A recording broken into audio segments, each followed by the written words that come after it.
Chapter 14 of Phineas Finn by Anthony Trollope. This recording is in the public domain, read by Dion Gines, Salt Lake City, Utah. Loughlinter. Phineas Finn reached Loughlinter together with Mr. Rattler in a post-chaise from the neighbouring town. Mr. Rattler, who had done this kind of thing very often before, travelled without impediments, but the new servant of our heroes was stuck outside with the driver, and was in the way. "I never bring a man with me," said Mr. Rattler to his young friend. "The servants of the house like it much better, because they get feed. You are just as well waited on, and it doesn't cost half as much." Phineas blushed as he heard all this, but there was the impediment not to be got rid of for the nonce, and Phineas made the best of his attendant. "It's one of those points," said he, "as to which a man never quite makes up his mind. If you bring a fellow, you wish you hadn't brought him, and if you don't, you wish you had." "I'm a great deal more decided in my ways than that," said Mr. Rattler. Loughlinter, as they approached it, seemed to Phineas to be a much finer place than Salisbury, and so it was, except that Loughlinter wanted that graceful beauty of age which Salisbury possessed. Loughlinter was all of cut stone, but the stones had been cut only yesterday. It stood on a gentle slope, with a greensward falling from the front entrance down to a mountain lake, and on the other side of the lough there rose a mighty mountain to the skies, Ben Linter. At the foot of it, and all round to the left, there ran the woods of Linter, stretching for miles through crags and bogs and mountain lands. No better ground for deer than the side of Ben Linter was there in all those highlands. And the Linter, rushing down into the lough, through rocks which in some places almost met together above its waters, ran so near to the house that the pleasant noise of its cataracts could be heard from the hall door. Behind the house the expanse of drained park land seemed to be interminable, and then again came the mountains. There were Ben Linn and Ben Lodi, and the whole territory belonging to Mr. Kennedy. He was Laird of Linn and Laird of Linter, as his people used to say, and yet his father had walked into Glasgow as a little boy, no doubt with the normal half-crown in his breeches pocket. "Magnificent, is it not?" said Phineas to the Treasury Secretary as they were being driven up to the door. "Very grand, but the young trees show the new man. A new man may buy a forest, but he can't get park trees." Phineas at the moment was thinking how far all these things which he saw, the mountains stretching everywhere around him, the castle, the lake, the river, the wealth of it all, and more than the wealth, the nobility of the beauty, might act as temptations to Lady Laura Standish. If a woman were asked to have the half of all this, would it be possible that she should prefer to take the half of his nothing? He thought it might be possible for a girl who would confess, or seem to confess, that love should be everything, but it could hardly be possible for a woman who looked upon the world almost as a man looked at it, as an oyster to be opened with such weapon as she could find ready to her hand. Lady Laura professed to have a care for all the affairs of the world. She loved politics, and could talk of social science, and had broad ideas about religion, and was devoted to certain educational views. Such a woman would feel that wealth was necessary to her, and would be willing, for the sake of wealth, to put up with a husband without romance. Nay, might it not be that she would prefer a husband without romance? Thus Phineas was arguing to himself as he was driven up to the door of Loughlinter Castle, while Mr. Rattler was eloquent on the beauty of old park trees. "After all, a Scotch forest is a very scrubby sort of thing," said Mr. Rattler. There was nobody in the house, at least they found nobody, and within half an hour Phineas was walking about the grounds by himself. Mr. Rattler had declared himself to be delighted at having an opportunity of writing letters, and no doubt was writing them by the dozen, all dated from Loughlinter, and all detailing the facts that Mr. Gresham and Mr. Monk and Plantagenet Palliser and Lord Brentford were in the same house with him. Phineas had no letters to write, and therefore rushed down across the broad lawn to the river, of which he heard the noisy tumbling waters. There was something in the air which immediately filled him with high spirits, and in his desire to investigate the glories of the place, he forgot that he was going to dine with 4 cabinet ministers in a row. He soon reached the stream, and began to make his way up it through the ravine. There was waterfall over waterfall, and there were little bridges here and there which looked to be half natural and half artificial, and a path which required that you should climb, but which was yet a path, and all was so arranged that not a pleasant splashing rush of the waters was lost to the visitor. He went on and on up the stream till there was a sharp turn in the ravine, and then, looking upwards, he saw above his head a man and a woman standing together on one of the little half-made wooden bridges. His eyes were sharp, and he saw at a glance that the woman was Lady Laura Standish. He had not recognized the man, but he had very little doubt that it was Mr. Kennedy. Of course it was Mr. Kennedy, because he would prefer that it should be any other man under the sun.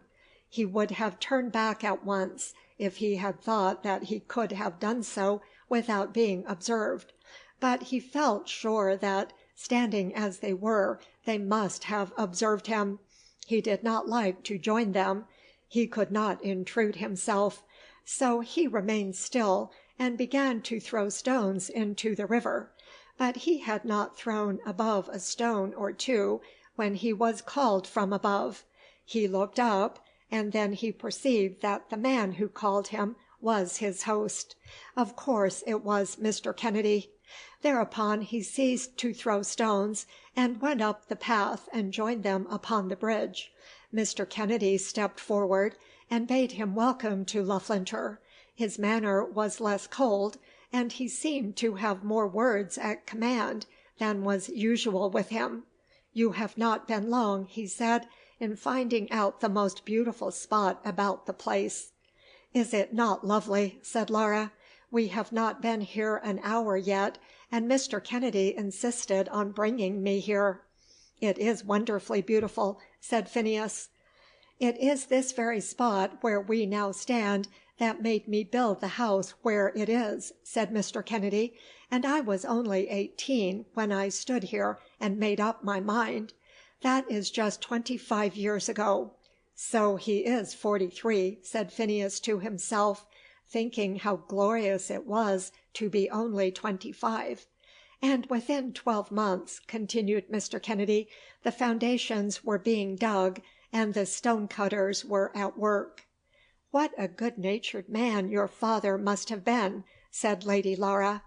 "He had nothing else to do with his money but to pour it over my head, as it were. I don't think he had any other enjoyment of it himself. Will you go a little higher, Lady Laura? We shall get a fine view over to Ben Linn just now." Lady Laura declared that she would go as much higher as he chose to take her, and Phineas was rather in doubt as to what it would become him to do. He would stay where he was, or go down, or make himself to vanish after any most acceptable fashion. But if he were to do so abruptly, it would seem as though he were attributing something special to the companionship of the other two. Mr. Kennedy saw his doubt, and asked him to join them. "You may as well come on, Mr. Finn. We don't dine till 8, and it is not much past 6 yet. The men of business are all writing letters, and the ladies who have been travelling are in bed, I believe." "Not all of them, Mr. Kennedy," said Lady Laura. Then they went on with their walk very pleasantly, and the lord of all that they surveyed took them from one point of vantage to another, till they both swore that of all spots upon the earth Loughlinter was surely the most lovely. "I do delight in it, I own," said the lord, "when I come up here alone, and feel that in the midst of this little bit of a crowded island I have all this to myself, all this with which no other man's wealth can interfere. I grow proud of my own, till I become thoroughly ashamed of myself. After all, I believe it is better to dwell in cities than in the country. Better, at any rate, for a rich man." Mr. Kennedy had now spoken more words than Phineas had heard to fall from his lips during the whole time that they had been acquainted with each other. "I believe so too," said Laura, "if one were obliged to choose between the two. For myself, I think that a little of both is good for man and woman." "There is no doubt about that," said Phineas. "No doubt as far as enjoyment goes," said Mr. Kennedy. He took them up out of the ravine onto the side of the mountain, and then down by another path through the woods to the back of the house. As they went, he relapsed into his usual silence, and the conversation was kept up between the other two. At a point not very far from the castle, just so far that one could see by the break of the ground where the castle stood, Kennedy left them. "Mr. Finn will take you back in safety, I am sure," said he, "and as I am here, I'll go up to the farm for a moment. If I don't show myself now and again when I am here, they think I'm indifferent about the bestials." "Now, Mr. Kennedy," said Lady Laura, "you are going to pretend to understand all about sheep and oxen." Mr. Kennedy, owning that it was so, went away to his farm, and Phineas, with Lady Laura, returned towards the house. "I think, upon the whole," said Lady Laura, "that is as good a man as I know." "I should think he is an idle one," said Phineas. "I doubt that. He is perhaps neither zealous nor active, but he is thoughtful and high-principled, and has a method and a purpose in the use which he makes of his money. And you see that he has poetry in his nature too, if you get him upon the right string. How fond he is of the scenery of this place!" "Any man would be fond of that. I'm ashamed to say that it almost makes me envy him. I certainly never have wished to be Mr. Robert Kennedy in London, but I should like to be the Laird of Loughlinter. Laird of Lynn and Laird of Linter, here in summer, gone in winter. There is some ballad about the old lairds, but that belongs to a time when Mr. Kennedy had not been heard of, when some branch of the Mackenzies lived down at that wretched old tower which you see as you first come upon the lake. When old Mr. Kennedy bought it, there were hardly 100 acres on the property under cultivation, and it belonged to the Mackenzies. Yes, to the Mackenzie of Lynn, as he was called. It was Mr. Kennedy, the old man, who was first called Loughlinter. That is Lynn Castle, and they lived there for hundreds of years. But these Highlanders, with all that is said of their family pride, have forgotten the Mackenzies already, and are quite proud of their rich landlord." "That is unpoetical," said Phineas. "Yes, but then poetry is so usually false. I doubt whether Scotland would not have been as prosaic a country as any under the sun but for Walter Scott, and I have no doubt that Henry V owes the romance of his character altogether to Shakespeare." "I sometimes think you despise poetry," said Phineas. "When it is false, I do. The difficulty is to know when it is false, and when it is true. Tom Moore was always false." "Not so false as Byron," said Phineas, with energy. "Much more so, my friend. But we will not discuss that now. Have you seen Mr. Monk since you have been here?" "I have seen no one. I came with Mr. Rattler." "Why with Mr. Rattler? You cannot find Mr. Rattler a companion much to your taste." "Chance brought us together. But Mr. Rattler is a man of sense, Lady Laura, and is not to be despised." "It always seems to me," said Lady Laura, "that nothing is to be gained in politics by sitting at the feet of the little Gamaliels." "But the great Gamaliels will not have a novice on their footstools." "Then sit at no man's feet.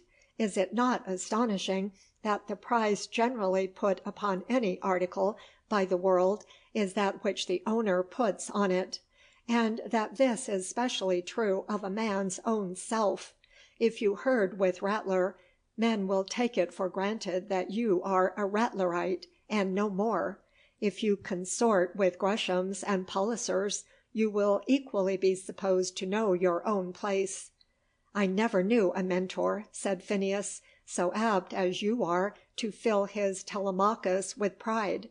It is because I do not think your fault lies that way. If it did, or if I thought so, my Telemachus, you may be sure that I should resign my position as Mentor. Here are Mr. Kennedy and Lady Glencora and Mrs. Gresham on the steps." Then they went up through the Ionic columns on to the broad stone terrace before the door, and there they found a crowd of men and women. For the legislators and statesmen had written their letters, and the ladies had taken their necessary rest.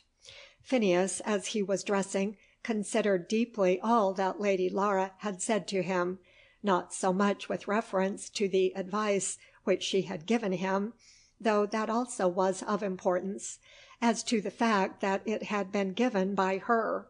She had first called herself his Mentor, but he had accepted the name and had addressed her as her Telemachus, and yet he believed himself to be older than she, if indeed there was any difference in their ages. And was it possible that a female Mentor should love her Telemachus, should love him as Phineas desired to be loved by Lady Laura? He would not say that it was impossible. Perhaps there had been mistakes between them, a mistake in his manner of addressing her, and another in hers of addressing him. Perhaps the old bachelor of 43 was not thinking of a wife. Had this old bachelor of 43 been really in love with Lady Laura, would he have allowed her to walk home alone with Phineas, leaving her with some flimsy pretext of having to look at his sheep?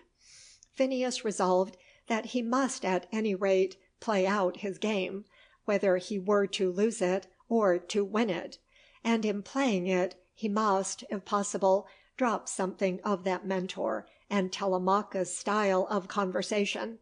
As to the advice given him of herding with Greshams and Pallisers instead of with Rattlers and Fitzgibbons, he must use that as circumstances might direct.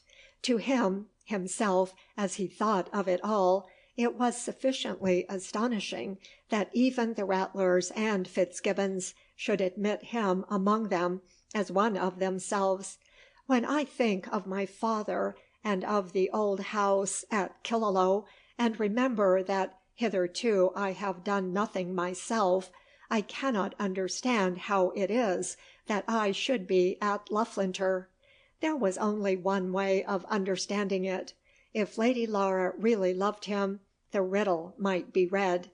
The rooms at Loughlinter were splendid, much larger and very much more richly furnished than those at Salisbury, but there was a certain stiffness in the movement of things, and perhaps in the manner of some of those present, which was not felt at Salisbury.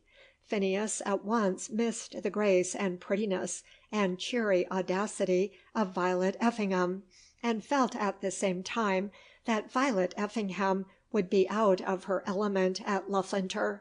At Loughlinter they were met for business. It was at least a semi-political, or perhaps rather a semi-official gathering, and he became aware that he ought not to look simply for amusement. When he entered the drawing-room before dinner, Mr. Monk and Mr. Palliser and Mr. Kennedy and Mr. Gresham, with sundry others, were standing in a wide group before the fireplace, and among them were Lady Glencora Palliser and Lady Laura and Mrs. Bonteen. As he approached them, it seemed as though a sort of opening was made for himself, but he could see, though others did not, that the movement came from Lady Laura. "I believe, Mr. Monk," said Lady Glencora, "that you and I are the only two in the whole party who really know what we would be at." "If I must be divided from so many of my friends," said Mr. Monk, "I am happy to go astray in the company of Lady Glencora Palliser." "And might I ask," said Mr. Gresham, with a peculiar smile for which he was famous, "what it is that you and Mr. Monk are really at?" "Making men and women all equal," said Lady Glencora. "That I take to be the gist of our political theory." "Lady Glencora, I must cry off," said Mr. Monk. "Yes, no doubt. If I were in the Cabinet myself, I should not admit so much. There are reticences, of course, and there is an official discretion." "But you don't mean to say, Lady Glencora, that you would really advocate equality," said Mrs. Bonteen. "I do mean to say so, Mrs. Bonteen, and I mean to go further, and to tell you that you are no Liberal at heart unless you do so likewise, unless that is the basis of your political aspirations." "Pray let me speak for myself, Lady Glencora." "By no means, not when you are criticising me and my politics. Do you not wish to make the lower orders comfortable?" "Certainly," said Mrs. Bonteen. "And educated, and happy, and good. Undoubtedly. To make them as comfortable and as good as yourself. Better, if possible. And I'm sure you wish to make yourself as good and as comfortable as anybody else, as those above you, if anybody is above you. You will admit that?" "Yes, if I understand you." "Then you have admitted everything, and are an advocate for general equality, just as Mr. Monk is, and as I am. There is no getting out of it. Is there, Mr. Kennedy?" Then dinner was announced, and Mr. Kennedy walked off with the French Republican on his arm. As she went, she whispered into Mr. Kennedy's ear, "You will understand me. I am not saying that people are equal, but that the tendency of all law-making and of all governing should be to reduce the inequalities." In answer to which Mr. Kennedy said not a word. Lady Glencora's politics were too fast and too furious for his nature. A week passed by at Loughlinter, at the end of which Phineas found himself on terms of friendly intercourse with all the political magnates assembled in the house, but especially with Mr. Monk. He had determined that he would not follow Lady Laura's advice as to his selection of companions, if in doing so he should be driven even to a seeming of intrusion. He made no attempt to sit at the feet of anybody, and would stand aloof when bigger men than himself were talking, and was content to be less, as indeed he was less, than Mr. Bonteen or Mr. Ratler. But at the end of a week he found that, without any effort on his part, almost in opposition to efforts on his part, he had fallen into an easy, pleasant way with these men, which was very delightful to him. He had killed a stag in company with Mr. Palliser, and had stopped beneath a crag to discuss with him a question as to the duty on Irish malt. He had played chess with Mr. Gresham, and had been told that gentleman's opinion on the trial of Mr. Jefferson Davis. Lord Brentford had at last called him Finn, and had proved to him that nothing was known in Ireland about sheep. But with Mr. Monk He had had long discussions on abstract questions in politics, and before the week was over was almost disposed to call himself a disciple, or at least a follower of Mr. Monk. Why not of Mr. Monk as well as of any one else? Mr. Monk was in the Cabinet, and of all the members of the Cabinet was the most advanced Liberal. Lady Glencora was not so far wrong the other night, Mr. Monk said to him. Equality is an ugly word and shouldn't be used. It misleads and frightens and is a bugbear, and she, in using it, had not perhaps a clearly defined meaning for it in her own mind. But the wish of every honest man should be to assist in lifting up those below him, till they be something nearer his own level than he finds them. To this Phineas assented, and by degrees he found himself assenting to a great many things that Mr. Monk said to him. Mr. Monk was a thin, tall, gaunt man, who had devoted his whole life to politics, hitherto without any personal reward beyond that which came to him from the reputation of his name, and from the honour of a seat in Parliament. He was one of 4 or 5 brothers, and all besides him were in trade. They had prospered in trade, whereas he had prospered solely in politics, and men said that he was dependent altogether on what his relatives supplied for his support.